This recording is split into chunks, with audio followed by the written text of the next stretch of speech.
예수님의 이름으로 기도하옵나이다. 아멘. 오늘 우리가 읽은 말씀은 우리 이스라엘 백성들이 살다가 부정하게 되었을 때에, 자기의 몸을 더럽혔을 때에, 이 몸을 더럽혔다는 의미는 어디 가서 굴뚝 청소를 해가지고 때가 묻었다 그 뜻이 아니고, 하나님 앞에서 볼 때에 우리가 신앙생활을 하는 자로서 죄나 하나님 금하신 이러한 것들로 말미암아 우리의 삶이 부정하게 되었을 때에 어떻게 그 부정함을 씻게 되는지에 대한 말씀들을 하고 있습니다. 특별히 시체를 가까이 한 사람들, 그러니까 예를 들면 장례식에 참석을 했다고 생각을 해보십시다. 그러면 아무래도 시신과 가까이 하고 보기도 하고 어떤 사람은 만지기도 하고 이렇게 했을 텐데, 성경에서는 이러한 일을 두고 부정하다고 정하고 있습니다. 왜 부정한지는 조금 이따 이야기를 하고, 이렇게 장례식에 참석해가지고 자기의 몸이 부정하게 되었다든지, 아니면 삶의 여러 가지 경우를 통해서 자기가 부정함에 이르렀을 때에 어떻게 깨끗함을 잊게 되는지에 대한 이야기를 오늘 이 민수기 19장에서 하시고 있죠. 그 중에서 우리가 읽었던 말씀에는 깨끗함에 이르기 위해서 이 잿물을 뿌린다고요. 그 잿물 만드는 법을 이야기하셨고요. 우리가 같이 읽었으니까 무슨 내용인지는 다 파악을 하셨지요. 잿물 만드는 법을 우리들이 함께 읽었고요.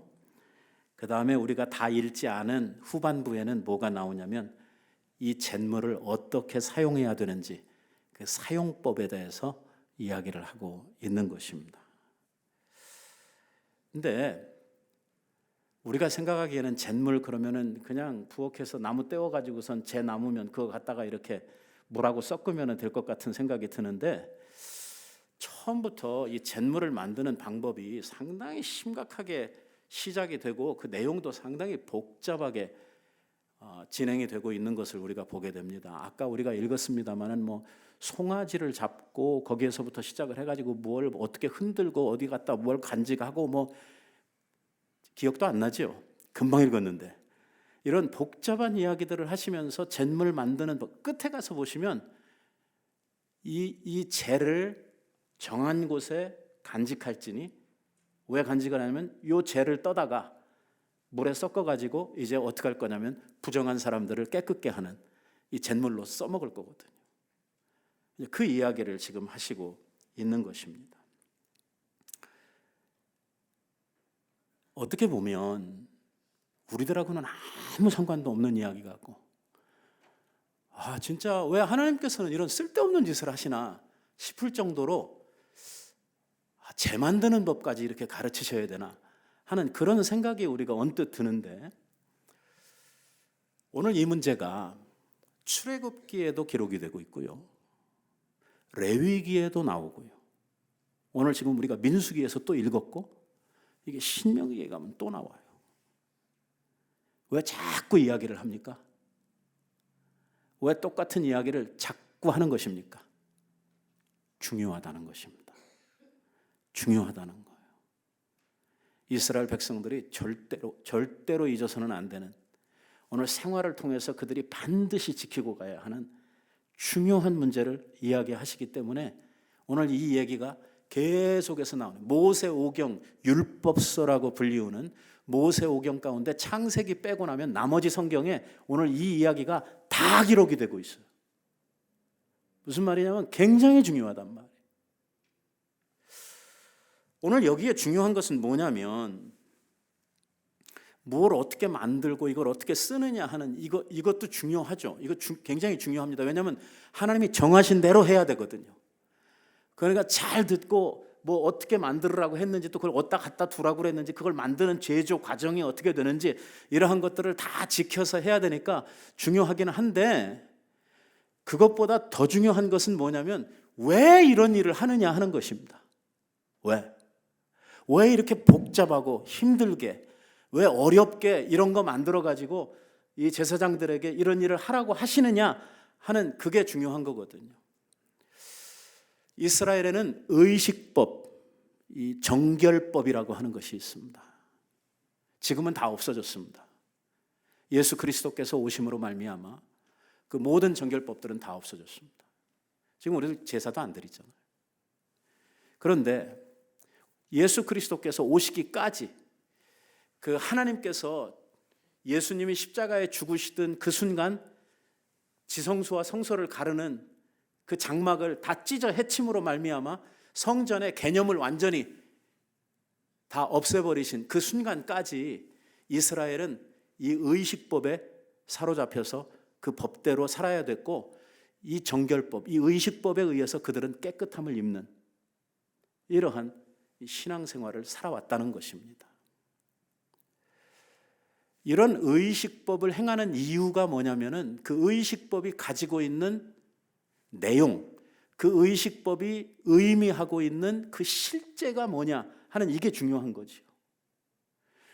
의식 자체가 중요한 건 아니죠. 물론 의식도 중요하지만 의식이 지금 왜 하느냐, 이것이 뭘 지금 우리들에게 가르치려고 아니면 뭘 우리들에게 기억하게 하려고 이걸 하느냐 하는 그 의식 자체보다도 더 중요한 것은 의식이 담고 있는 그 내용이 더 중요한 거죠. 오늘 그리스도인들이 죄를 짓고 또 허물 가운데 빠지고 세상에서 여러 가지 유혹들로 말미암아 우리들이 정결한 주의 신부처럼 살지를 못하고 더러움에 빠지고 죄에 빠지고 이렇게 할 때에 우리들이 그 모든 죄악들을 씻고 하나님 앞에 새롭게 되고 정결하게 되는, 어떻게 우리들이 그렇게 될 수 있습니까? 여러분들은 죄를 짓고 나면 우리들이 여러 가지 그 세상적인 더러움에 우리들이 빠지고 나면 어떤 방법을 통해서 여러분들이 새롭게 되고 어떻게 하나님 앞에 우리들의 모든 죄를 씻고 하나님 앞에 이 정결한 마음, 이 새로운 마음들을 여러분들이 얻게 됩니까?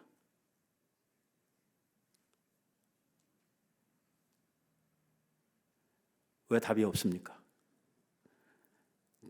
죄를 안 짓습니까? 그런 거 귀찮으니까 아예 죄를 안 짓고 살면, 죄를 지으면 어떻게 우리가 그 죄를 씻고 하나님 앞에 새 마음, 이 깨끗한 마음을 새롭게 얻게 됩니까? 회개는 회개인데 회개보다는 자백함으로 하나님께서 우리들의 죄를 씻어주시는 것은 회개하기 때문이 아니고 자백함으로, 우리가 우리 죄를 자백하면, 우리가 우리의 죄를 고하면 하나님이 우리 죄를 사해 주신다고 말씀하셔요. 회개는 그보다 한참 더 가야 되죠. 회개는 우리들의 삶이 바뀌는 과정까지 가야 되거든요. 근데 우리들의 삶이 완전히 다 바뀌어야지 하나님이 죄를 용서해 주시는 게 아니고, 그냥 내가 잘못했다고 하나님 앞에 고백하기만 하면 하나님이 용서하신단 말이에요. 너무 감사한 거죠. 왜? 만약에 우리가 완전히 개과천선을 하는 거기까지 가야지 용서하신다, 그러면 용서받기 굉장히 힘들거든요. 왜냐하면 거짓말하고 조금 있다 거짓말 또 하거든요. 잘못했다고 해놓고. 그러니까 그거는 개과천선한 게 아니니까, 그런 판단을 가지고 우리들을 죄를 사하신다고 하면 어쩌면 우리는 죄를 평생 가도 용서를 못 받을 이러할 상황에 빠질 수도 있는 것이거든요. 근데 하나님은 회개하기 때문이 아니라 우리의 죄를 알고 주님 앞에 우리의 죄를 자백하면 용서하신다고 그랬어요. 근데 그 용서하시는 근거가 뭐냐면, 내가 죄를 지었는데 죄의 싹은 뭐냐면 죄에 대한 형벌, 그 죄를 지은 사람이 감당해야 되는 죄의 싹이 뭐냐면 사망, 죽음이에요. 하나님의 법정에는 형벌이 딱 한 개밖에 없어요. 뭐 세상 법정에는 벌금도 있고 금고도 있고 뭐 이렇게 여러 가지 이 죄를 갚는 여러 가지 방법들이 있지만, 하나님의 법정에서는 딱 하나밖에 없어요. 큰 죄를 지었든 작은 죄를 지었든 모든 죄를 짓게 되면 한 가지 죄만 지으면 그 형벌이 딱 하나예요. 뭐냐? 죽는 거예요. 죽는 거. 죽음으로만 죄를 갚을 수 있어요. 그런데 우리가 죄를 지으면 우리가 죽어야 되는데 우리의 죽음을 대신해서 누가 죽으셨냐면 예수 그리스도께서 죽으셨단 말이에요. 그래서 우리가 하나님 앞에 자백하고 우리가 용서를 구할 때 누구의 이름으로 기도를 하냐면 예수 그리스도의 이름으로 기도를 한단 말이에요. 왜? 주님께서 나를 대신해서 죽으셨거든요. 그분이 나의 용서의 근거거든요. 하나님께서 예수 그리스도의 죽으심을 보시고 우리들을 그 안에서 용서하시는 거거든요. 예수 그리스도의 피가 우리들을 깨끗게 하는 거거든요. 오늘 신약 시대에는 예수님이 왔다 가셨고 예수님이 십자가에 죽으신 이후에 살고 있는 사람들이니까 이것이 이해도 되고 우리들이 실제로 우리의 삶 속에서 예수 그리스도의 피로 주님 앞에 나아가 고백하고 죄사함도 받고 깨끗한 삶을 우리들이 회복하고 하는 일을 하는데 구약의 성도들은 어떻게 했냐 그 말이에요. 예수님의 이름도 모르는데. 오늘 하나님께서는 예수님에 대해서 잘 모르는 이 이스라엘, 곧 하나님의 백성들에 대해서 그들이 죄사함을 얻는 길에 대해서 가르치시는 거예요. 이게 옛날 구약시대를 살았던 사람들은 우리들처럼 성경이 제대로 있었습니까? 아니면 뭐 예수님이 실제로 왔다 가셔서 역사적인 사건으로 우리가 예수님을 알 수가 있습니까? 예수님을 안다고 하는 것이 굉장히 힘들고 어려운 이러한 상황 속에 있었거든요. 그래서 하나님은요, 이스라엘 백성들에게 시청각 교육을 하십니다. 그들이 절대로 잊을 수도 없고, 그리고 이것을 반복시켜서 하나님께서 교육을 하심으로 말미암아 오늘 이것이 무엇을 의미하며 무엇을 통해서 우리가 깨끗함을 입는지를 계속 지속적으로 가르치는 게 뭐냐면 바로 이거예요. 어떻게 정결함을 입느냐, 우리가 부정에 이르렀을 때, 우리가 죄 가운데 빠졌을 때에 어떻게 깨끗해지느냐, 그것은요 예수 그리스도의 피로 우리들이 깨끗함을 받는다는 거예요. 물론 구약에 있었던 성도들은 예수 그리스도라고 하는 이름을 알지를 못했습니다. 그들은 그냥 오실 메시아, 자기들을 죄에서 구원해 줄 메시아라고 하는 사실만 알았습니다. 그런데 그 메시아 사상도 그들은요, 우리들처럼 이렇게 예수님의 그 속죄의 죽음에 대해서 자세하게 잘 알지를 못했습니다.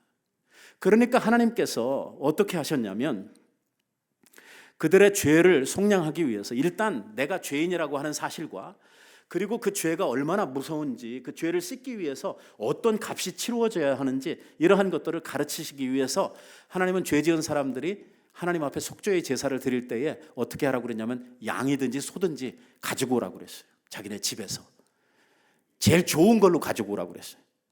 내가 양을 10마리를 기르고 있는데 그 중에서 제일 못난 거, 왜냐면 애니메이 죽을 거니까 좀 허접한 거 이런 거 가져오는 게 아니고 제일 깨끗하고 제일 좋은 것을 가지고 오라. 그것도 자기 생활 형편에 따라서 부자는 소를 가져오라고 그래요. 부자는 소를 가져오고 중산층은 양 가져오고 이 저소득층은 새를 가져오고 비둘기를 가져오라고 그랬어요. 아무튼 자기 형편에 맞추어서 재물들을 가지고 오게 하셨지요. 재물들을 가지고 오게 하셔가지고 어떻게 하냐면 제사장이 죄에 대한 고백을 듣는 거예요. 내가 무슨 죄를 지었습니다. 요즘에 신부들이 왜 저 통 속에 들어가서 그 사람들이 신도들이 와가지고 자기네들이 하는 고해성사를 듣는 것처럼 옛날 제사장들은 통 속에는 안 들어갔고 이 사람들이 와서 자기가 지은 죄를 제사장에게 다 고하면 제사장이요 그 가지고 온 재물 위에다가 손을 얹고 그 사람이 지은 죄를 이 재물에게 다 전가를 하는 것이죠. 그리고 그 사람 보는 앞에서 이 멱을 딱 따는 거예요. 목을 착 잘라요. 피가 팍팍팍 쏟아지면 그걸 받습니다. 좀 무서울까요? 안 무서울까요? 이것도요 처음 이야기지 여러 번 하다 보니까 그 처음에 가졌던 그 느낌, 그 충격 이러한 것들이 시간이 지나면서 점점 약해져 가는 거예요. 처음에는 막 눈물도 나고 처음에는 자기가 기르던 양 아닙니까? 얼마나 참 사랑스럽고 아까운 것인데 이게 이렇게 죽어질 때에 그 마음이 막 무너지는 것 같은 이런 그 충격을 받았는데 이거 계속 하다 보니까 이것도요 점점 식어져 가는 것입니다. 아무튼 이 제물이 의미하고 있는 게 뭐냐면 예수 그리스도십니다. 6월절 어린 양으로 돌아가신 예수 그리스도. 그래서 이런 절기들도 생겨나고, 이 제물은 누구를 예표하고 있냐면 이제 장차 오셔서 우리의 죄를 위하여 죽으실 예수 그리스도를 나타내고 있고, 이 이스라엘 백성들은요, 그리스도라고 하는 이름은 잘 몰랐지만 이 메시아 사상을 가지고 나의 죄를 씻어줄 이 하나님께서 보내시는 하나님의 아들이 오신다 하는 건 알았거든요. 그래서 그들은 그에 대한 기다림과, 그리고 이 제물이 그를 예표하고 있다는 것, 그래서 그를 바라보는 믿음, 오늘 그 믿음을 이 제물에 담아서 이 죄사함을 얻는 이러한 자리에 들어갔다. 오늘 우리가 읽었던 말씀을 보면 제가 그 설명을 자세하게 안 하려고 그래요. 왜냐하면 우리하고 아무 상관도 없거든요. 옛날에 했던 일이고 지금은 하지도 않거든요. 근데 상당히 복잡하게 해가지고선 뭘 만드냐면 저 재를 만들어요. 저 재가요, 그냥 아궁이에서 뭐 방바닥 따숩게 하려고 태우던 이 나무의 재를 가지고 온 거 아니에요. 저 재를 만들기 위해서 아까 우리가 1절에서부터 9절까지 읽었던 그 복잡한 과정을 통해서 저 재 만들기 위해서 뭐가 죽었냐면 송아지가 죽었어요. 붉은 송아지가. 그리고 그것을 잡고 이 재를 만들기 위해서 하는 과정 가운데 상당히 복잡한 이러한 과정들이 필요했어요. 그래가지고 저 재를 만들었고, 저 재를 가지고 물에 섞어서 잿물을 사람에게 뿌리는 거예요. 스프링클 하는 것이죠. 이렇게 우슬초에 이 잿물을 묻혀가지고 사람에게 이렇게 뿌립니다. 그게 죄를 깨끗하게 하는 의식이었어요. 자, 여기에서 중요한 것은 이것입니다. 의식이 중요한가? 아니면은 그 의식이 담고 있는 실제 내용이 중요한가 하는 것입니다. 뭐가 중요합니까? 당연히 내용이 중요하죠. 내용이 빠지고 내용이 뭔지도 모르면서 이 의식만 하고 있다고 그러면 그야말로 황당한 경우죠. 이게 꼭 밤새도록 곡을 했는데 누가 죽었는지 모르는 거하고 똑같은 이러한 경우 아니겠습니까? 어떤 의식을 한다고 하면 그 의식 속에 담고 있는 그 내용이 뭔지, 그 의미가 뭔지 하는 것을 바로 알아야 그 의식이 가치를 갖게 되는 것이죠. 오늘 하나님께서 이런 정결의식에 대해서 자주 말씀을 하시고 또 이렇게 공들여서 이 이스라엘 백성들로 하여금 힘들게 이 일을 하게 하신 이유가 있습니다. 그건 뭐냐면 여기에서 가장 강조되는 것은 깨끗해야 된다는 것입니다. 누가? 하나님의 백성들 말입니다. 이스라엘은 깨끗해야 된다는 거예요. 정결한 삶을 살아야 된다는 것입니다. 혹시라도 부정함 가운데 빠졌다면 빨리 정결함을 회복해야 된다는 거예요. 이것이 하나님이 이스라엘을 향해 가지고 있는 하나님의 뜻이고 하나님이 중요하게 생각하는 삶의 관건입니다. 오늘 이 이야기는요, 구약의 제사가 다 없어지고 정결의식들이 다 폐하여졌는데도 오늘 이러한 하나님의 기대와 하나님의 의도는 지금 우리에게까지 그대로 전달이 되고 있습니다. 그게 뭐냐면 나 하나님 너희 여호와가 거룩하니 내 백성된 너희도 거룩하라는 것입니다. 이건 변하지 않는 하나님의 뜻입니다. 이건 모세가 하나님 앞에 부름을 받아 율법을 받을 때에서부터 이 말씀을 들었고요. 이 말씀 예수님 시대에도 하셨고요.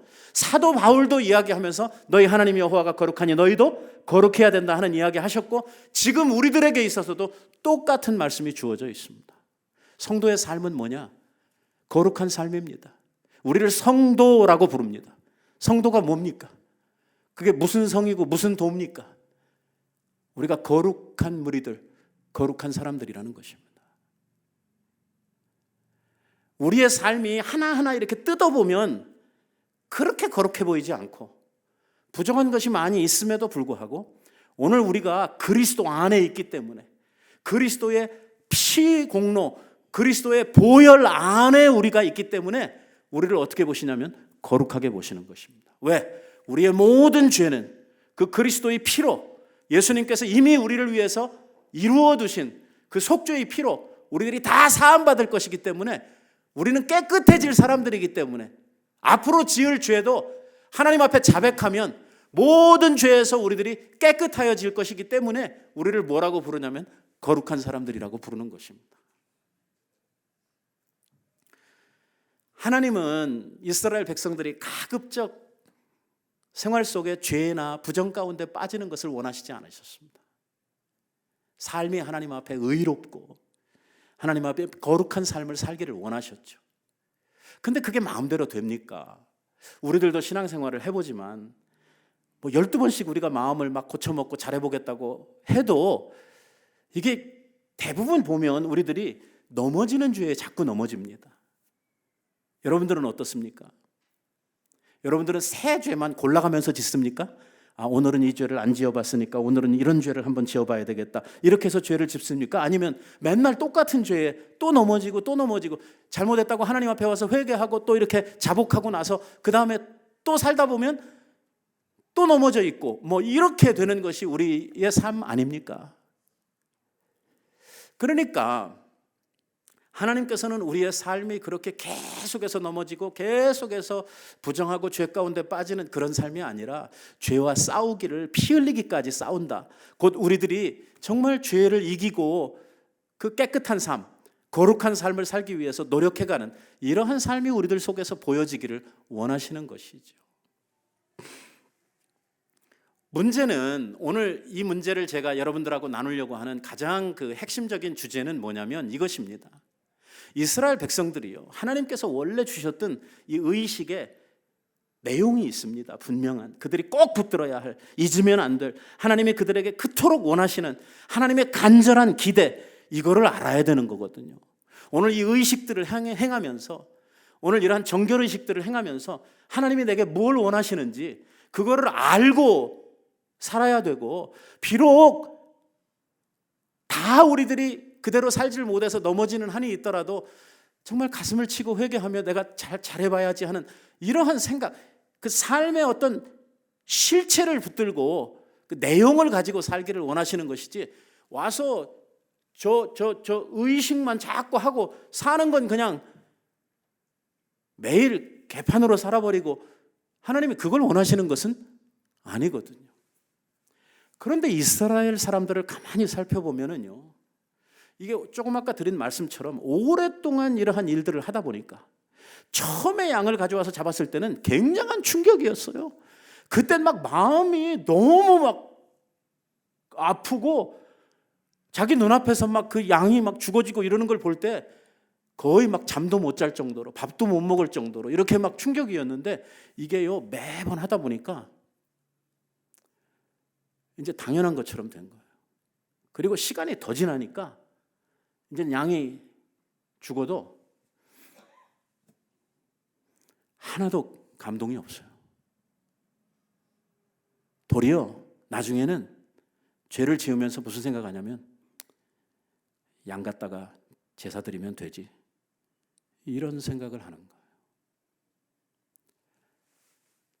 세월이 한참 흐르다 보니까 내용, 이 삶의 실제는 다 사라져버리고 뭐만 남았냐면 그 의식, 그 껍데기, 형식만 붙들고 가는 거예요. 그 대표적인 사람들이 누구냐면 바리새인들이에요. 내용은 하나도 없어요. 껍데기만 있는 거예요. 오늘 제가 왜 이야기를 하고 있느냐면, 우리도요 똑같은 잘못을 반복할 수 있다는 거예요. 신앙생활의 연수가 많아지고, 오늘 교회의 많은 예법들을 알고, 오늘 우리들이 교회에서 드리는 예배의 형식이나 이러한 교회의 조직을 알고, 이런 것들을 알다 보면은요, 그 안에 담고 있는 신앙의 실제들, 신앙의 내용들, 이 믿음의 능력들, 이러한 것들은 다 사라져버리고 뭐만 붙들고 있냐면 형식만 붙들고 있는 거예요. 형식만 붙들고 속이 빠져있기 때문에 뭐만 신경 쓰냐면, 속 중심은 신경을 안 쓰고 뭐만 신경 쓰냐면 겉으로 나타나 보이는 사람들이 나를 어떻게 볼까, 이것만 신경 쓰는 거예요. 예를 들어 보겠습니다. 우리 예수님 당시에 바리새인들이 예수님과 제자들이 어떤 집에 밥을 먹으러 갔는데, 예수님의 제자들이 손을 안 닦고 밥을 먹는다고 그래가지고 바리새인들이 예수님한테 거의 싸우자고 달려드는 식으로 예수님을 공격하기를 시작을 합니다. 당신의 제자들은 어찌해서 장로들의 유전을 따르지 않고 장로들의 전통을 멸하나이까? 어떻게 밥을 먹으면서 떡을 뗄 때 손을 씻지 않고 먹을 수 있습니까? 오늘 우리 시대의 사람들이 이렇게 말씀을 읽으면 무슨 생각을 하게 되냐면, 밥을 먹으려고 그러면 손 씻고 먹어야지. 이게 건강을 위해서 당연히 손을 씻고 먹어야 되는데 손을 안 씻고 먹어서 야단 맞는가 보다. 이러한 생각을 하기가 쉽습니다.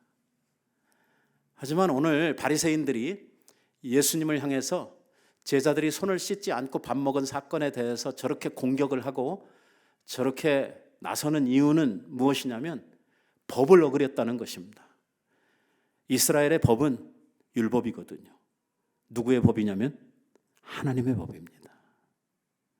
어떻게 하늘로서 왔다는 사람이, 어떻게 하나님의 아들이라고 주장하는 당신의 제자들이 율법을 어기고 어떻게 하나님의 법을 어기고 살고 있는데 당신 저렇게 아무 말도 안 하고 모르는 채 밥만 먹을 수 있습니까?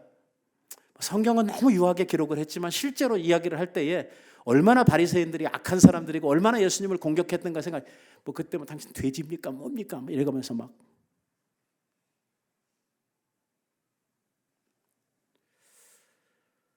이게 문제는요, 밥 먹을 때 손을 씻어야 되느냐 하는 게 진짜 문제거든요. 이게 지금 이 바리새인들이 예수님을 향해서 지금 공격하고 있는 이게 정당한 것이냐 하는 것부터 풀어가거든요. 만약에 예수님이 정말 율법을 어기고 그렇게 했다고 하면은 정죄를 받아야 되는 것이 당연한 것이죠.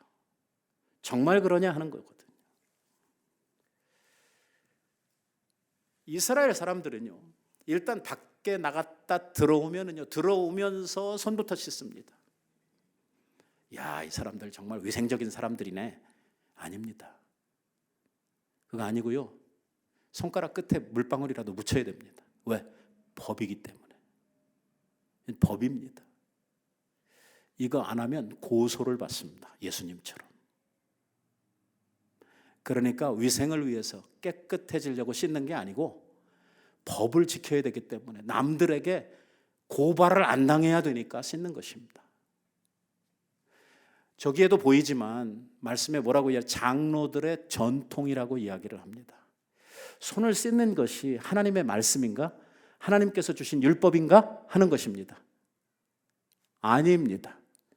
하나님은 한 번도 이스라엘 백성들에게 밥 먹기 전에 손 씻고 밥 먹어라 하신 말씀을 하신 적이 있다 없다?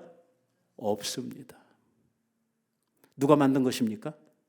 장로들이 만든 것입니다. 이게 이스라엘의 법이 되어버렸습니다. 오랫동안 장로들의 유전을, 전통을 지켜가다 보니까 그것이 하나님의 말씀처럼 돼버린 것이죠. 생각해보면 율법의 주인이신 예수님한테 지금 이 바리새인들이 법을 가지고 공격을 하고 있는 것입니다. 하나님이 주시지도 않은 법을 가지고. 이 이스라엘 사람들은요, 손을 씻을 때, 자, 여러분들이 앞에서 보시고 있는 저 그림이요, 상당히 잘못 그렸습니다. 왜냐하면 이게 일반적으로 지금 뭔가를 모르고 지금 그리니까 저런 그림을 그리는. 이스라엘 백성들이 손을 씻는다 할 때, 손 씻을 때요, 손 내려놓고 이렇게 대야에다가 손 씻, 이거 아닙니다. 이 사람들은요, 만약에 손을 씻을 때 이렇게 해가지고 씻으면요, 그 더러움이 여기에 그냥 남아있다고 생각을 합니다. 이 사람들은 손을 씻을 때 어떻게 쓰냐면 두루마기를 이렇게 올려놓고 손을 이렇게 댄 다음에 위로 물을 붓는 것입니다. 씻는 게 아니고. 그러면 물이 이 손목을 타고 이렇게 해서 여기로 떨어지도록 되어져 있는 것이죠. 그래서 손에서 죄와 부정함이 내려간다라고 생각을 하는 것입니다. 굳이 많이 불 필요도 없습니다. 하나의 의식이라고 생각을 하기 때문에 아주 작은 양의 물이라도 살짝 부으면 되는 것이죠. 이걸 안 하면 고발을 당하는 것입니다. 왜? 법이니까. 이 의식법을 지켜야 되니까. 이거를 안 지키면 죄인으로 간주가 되는 것이니까 그 사회 속에서 말입니다. 이 사람들은 왜 이런 일을 시작을 했을까? 왜 손 닦는 이러한 규례가 장로들의 유전으로 남게 되었을까 하는 것이죠. 사실 지난주에도 우리들이 말씀을 나누었습니다마는 이스라엘 사람들은요, 제사장들에 대한 이러한 이 동경하는 마음, 존경하는 마음, 이러한 것이 대단했습니다. 제사장들이 입는 옷이 너무 아름다웠고 제사장들의 하는 일이 하나님을 섬기는 일을 했기 때문에 이스라엘이라고 하는 나라의 형편 속에서는 가장 존경받고 가장 사람들에게 아름다워 보이는 이러한 일이 이 제사장의 일이었죠. 제사장들이 성막에 가가지고요, 제일 먼저 만나고 하는 일들이 뭐냐면 번제단을 제일 먼저 만나게 되고, 그 번제단에서 뭐 하냐면 소 잡고 양 잡고 거기에다가 제단 위에다가 이 제물들 올려놓고 불 떼고 연기 내고 막 이런 일을 하거든요. 그러면 손이 어떻게 되겠습니까? 손이 어떻게 될까요? 소 잡고 양 잡았어요. 손에 피가 묻을까요? 안 묻을까요? 그리고 이 제단 위에다가 막 불 떼고 막 이런 일을 했어요. 이거 제대로 구워야 되니까, 이거 완전히 번제 같은 경우는 완전히 태워 재를 만드는 거니까 이리 뒤집고 저리 뒤집고 하면서 더러워졌겠어요? 안 더러워졌겠어요? 그러니까 번제단을 지나면 그 다음에 뭐가 나오냐면 물두멍이 나오는 것입니다. 이 물두멍에서 손과 발을 씻는 거예요. 왜? 더러워졌기 때문에. 당연한 것이죠. 그리고 나서 성막으로 들어갑니다. 이 성막에 성소로 들어가게 되죠. 성소로. 성소에 들어가서 제사장이 해야 되는 직무들이 있습니다. 그러니까 성소에 들어가기 전에 밖에서 있었던 이러한 더러움을 물두멍에서 씻고 가는 것입니다.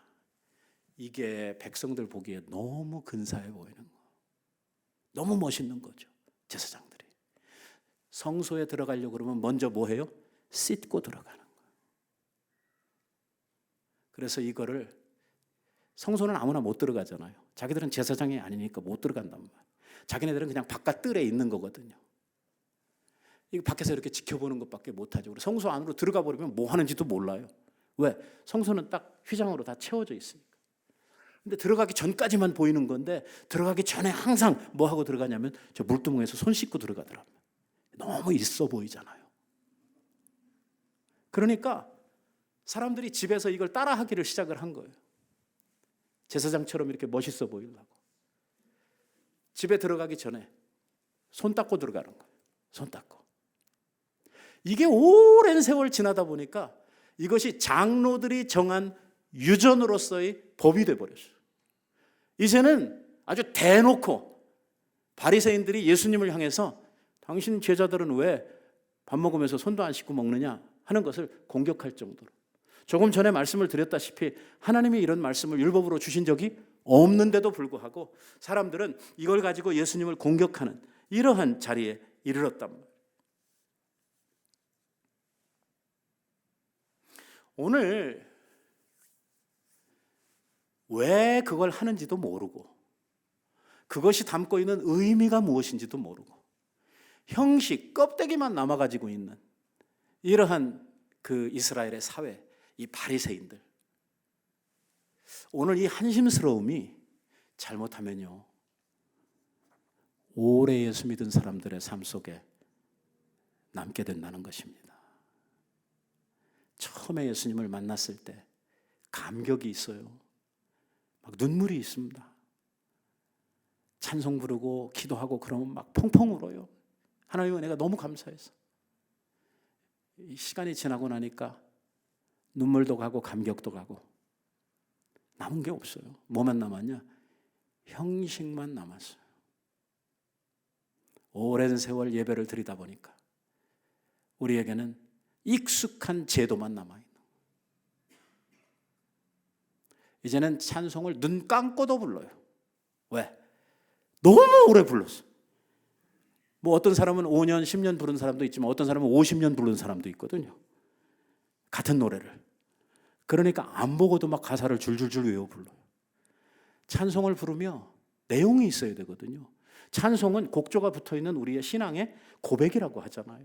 그러니까 그 찬송을 부를 때 그 찬송이 내가 하나님 앞에 드리는 뭐예요? 신앙의 고백이에요. 거기에 감격이, 거기에 감사가 있어요. 거기에 희열이 있어요. 그럴 때 찬송을 부를 때 우리들의 마음이 힐링이 되는 거거든요. 그 찬송을 부를 때 기쁨이 임하는, 이게 찬송 속에 와야 할 이런 하나님의 축복이 그 찬송이 될 때에 그런 은혜가 임하는데, 찬송이 그렇게 부르는 것이 아니라 내용이 빠지게 되면, 마음이 빠지게 되면 뭐가 되냐면 찬송이 형식만 남아가지고 입만 딸싹딸싹 한단 말이에요.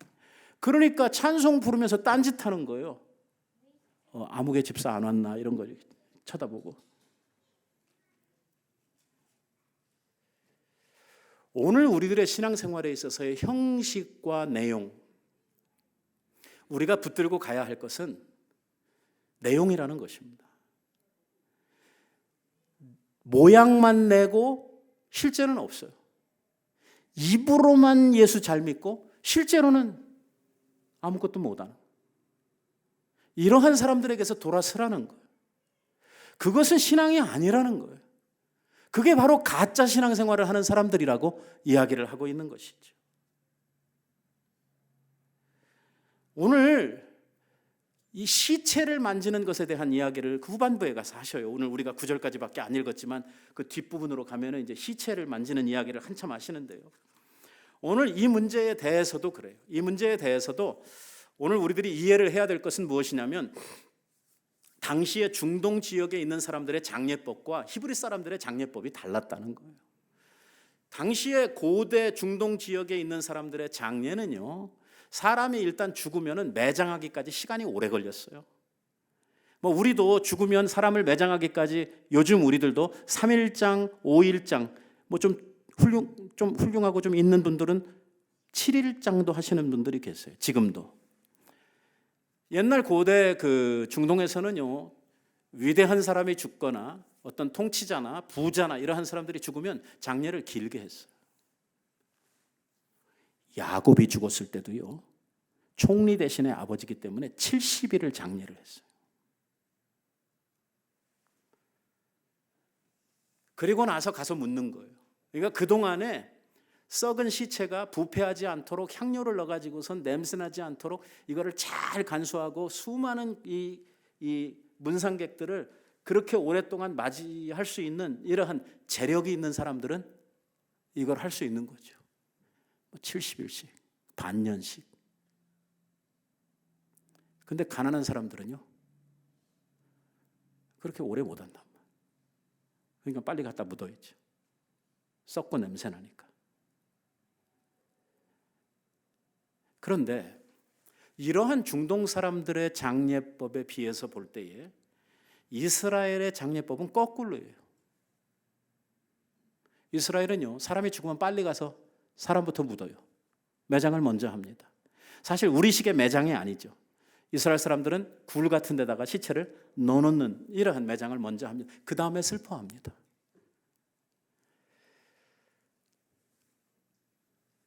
우리나라도 옛날에 그 부모님이 돌아가시든지 사람이 죽으면 이 곡이라고 하는 걸 했습니다. 곡.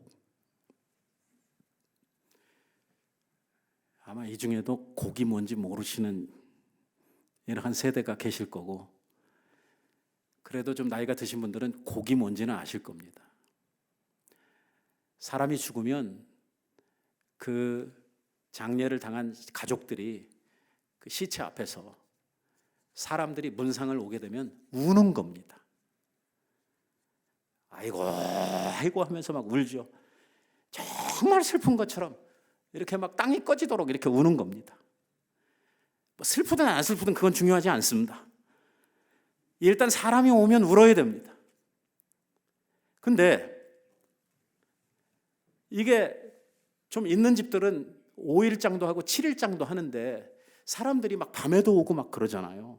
이 초상집에 가면은 거의 24시간 이게 돌아가는데 이 상주나 그 가족들이 이걸 비우고 갈 수가 없어요. 항상 거기 있어야 되는 거거든요. 그걸 지키고 있어야 돼요. 문상 오는 사람들을 위해서. 사람들이 들어오면 무조건 곡을 해야 됩니다. 너무 지치고 힘드니까 어떻게 하냐면 그냥 이 가족들은, 그 상당한 사람들은 고개만 푹 숙이고 엎드려 있고 돈을 주고 곡하는 사람들을 하혈하는 것입니다. 그래가지고 앞에서 이렇게 구부리고 있는 건 가족들이 하고, 실제로 우는 건 바로 병풍 뒤에서 그 돈 받은 사람들이 대신 울어주는 거죠. 그래서 나온 말이 뭐냐면 밤새도록 곡을 했는데 누가 죽었는지 모른다는 거예요. 왜? 돈 받고 울었으니까. 이게 이스라엘 사람들이 지금 가지고 있는 장례의 개념은 뭐냐면, 이 시체, 죽음, 이거를 부정적으로 나쁘게 보고 있는 거예요. 왜 그러냐면, 죽음이라고 하는 것, 시체라고 하는 것은 이스라엘 백성들이 받아들일 때는 죽음은 죄의 형벌이에요. 죽음은 죄의 싹스로 말미암아 사람이 마지막 가는 하나님의 저주예요. 그래서 시체라고 하는 것, 죽음을 가지고 있는 그 시체를 바라볼 때에 이스라엘의 시각은 뭐냐면 부정함이에요. 이스라엘 사람들이 시체를 보면은 뭐 가족이고 아빠가 죽었고 엄마가 죽었으니까 막 이게 아니라 죄로 말미암아 하나님 앞에 죄의 형벌로 저주를 받아 죽은 것으로 이렇게 이해를 하고 있는 거예요. 그러니까 사람이 죽으면 빨리 치워버려야 돼요. 그것은 저주를 끊는 일이고, 그건 부정함으로부터 이스라엘 백성들이 자기를 지키는 방법이에요.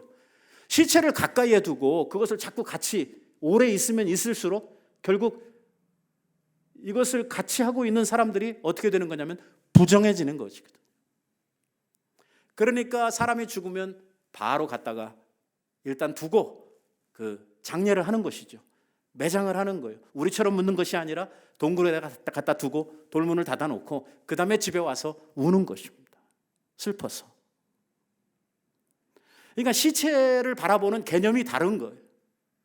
이스라엘 백성들은 시체를 가까이 한 사람도 부정하다. 왜 그러냐면 바로 그런 개념들을 가지고 있기 때문에 부정하다고 생각을 하고, 장례식에 참석했던 사람들도 부정하니 바로 이 정결 예식을 행하라라고 하는 말이 바로 거기로부터 나오고 있는 것이죠. 결국 이러한 모든 이야기를 하고 있는 이면에는 뭐가 있는 거냐면, 하나님께서 백성들에게 깨끗하라는 거예요. 성결하라는 것입니다. 더러움으로, 부정함으로부터 자기를 지키라고 하는 것이 오늘 이 모든 의식법에 있어서의 하나님이 가지고 있는 뜻입니다. 오늘 우리는 이 말씀을 통해서 두 가지 사실을 확인을 하게 되는 것입니다. 하나님은 어제나 오늘이나 또 영원토록 자기 자녀들에게, 자기 백성들에게 어떤 삶을 살기를 바라신다? 거룩한 삶을 살기를 바라신다는 것입니다. 하나님도 우리가 연약함을 아십니다. 왜? 우리를 만드신 분이 그분이시거든요. 우리가 죄에 넘어지고 여러 가지 유혹에 자빠지는 거 아십니다. 그래서 예수 그리스도를 우리에게 주셨습니다. 우리들이 죄에 빠지고 부정함에 빠질 때마다 어떻게 하라는 것입니까? 주님 앞에 자복하고 빨리 우리들의 심령을, 우리의 마음을 성결하게 깨끗하게 고치라는 것입니다. 회복하라는 거예요. 새롭게 하라는 것입니다. 막 일주일씩 놔두고 주일날 교회 와서 자복하지 말고 일단 알았으면 어떻게 하라고요? 바로 있는 자리에서 하나님 앞에 자백하고 죄의 문제를 해결하라는 거예요. 왜? 죄가 우리들을 사로잡고 죄의 영향권 아래에 있게 되면 우리들은요, 사단의 먹이가 된다는 거예요. 죄의 왕이 누구냐면 마귀거든요. 죄의 종노릇을 한다고 하는 게 무슨 말이냐면 마귀의 종노릇을 한다는 뜻이거든요. 죄를 짓게 될 때에 우리가 한 가지 죄를 지으면 요만큼 우리가 죄를 지었다고 그래서 이것이 들어가서 이렇게 있는 것이 아니라, 이 죄는요 뭐 같다고 그랬어요? 빵에, 밀가루에 들어가는 이스트 같다고 그랬잖아요. 이게 들어가면 이게 가만히 있는 게 아니고 가만 놔두면 시간이 지나면 어떻게 돼요? 이게 온통 우리의 몸과 마음을 온통 다 부정하게 더럽게 확 우리들을 부패시켜 버린단 말이에요. 우리가 그렇게 나쁘지 않았어요. 그런데 이게 가만히 들어가서 가만 놔두니까 생각도 못할 정도로 우리들이 나쁜 사람이 돼버리는 거예요. 나도 몰랐어요, 내가 이렇게 나쁜지. 그래서 이 죄 문제를 빨리빨리 해결하라는 거예요. 빨리빨리. 예수 그리스도의 이름 앞에 나아가서 회개하고 정결하게 되라는 거예요. 깨끗하게 살라는 거예요. 또 하나는 뭐냐면 형식보다 내용이 중요하다는 거예요. 여러분, 형식은 붙들었는데 내용을 잃어버린다고 하면 그거는 아무것도 아니에요. 좀 형식을 제대로 못 갖췄다도 내용을 제대로 담고 있다고 하면 그게 귀한 것이죠. 그래서 성경은 우리들에게 뭐라고 이야기를 하냐면 경건의 모양만 가지고 있지 말고 경건의 능력을 가지고 있는 사람들이 되라고 가르치고 있는 것입니다. 여러분, 우리가 이렇게 의식만 가지고 있다고 해서 형식을 갖추었다고 해서 거룩해지는 거 아닙니다. 오늘 예배를 통해서도 예수 그리스도의 피뿌림이 우리의 마음 이 인방에 뿌리워져야 되는 것이죠. 예수 그리스도의 보혈의 은총이 우리들 속에 정말 이 믿음의 고백을 통해서 하나님 앞에 이 은총을 누리게 될 때에 우리들이 깨끗함을 얻게 되는 것이고 정결함으로 나아갈 때에 하나님께서 우리들을 받으실 만한 향기로운 예배의 제물로 우리들을 받으시게 되는 것입니다. 여러분, 이제 여러분들이 신앙생활을 하신 지가 몇 년이 되었는지 잘 모르겠어요. 저는 이제 60년 됐어요.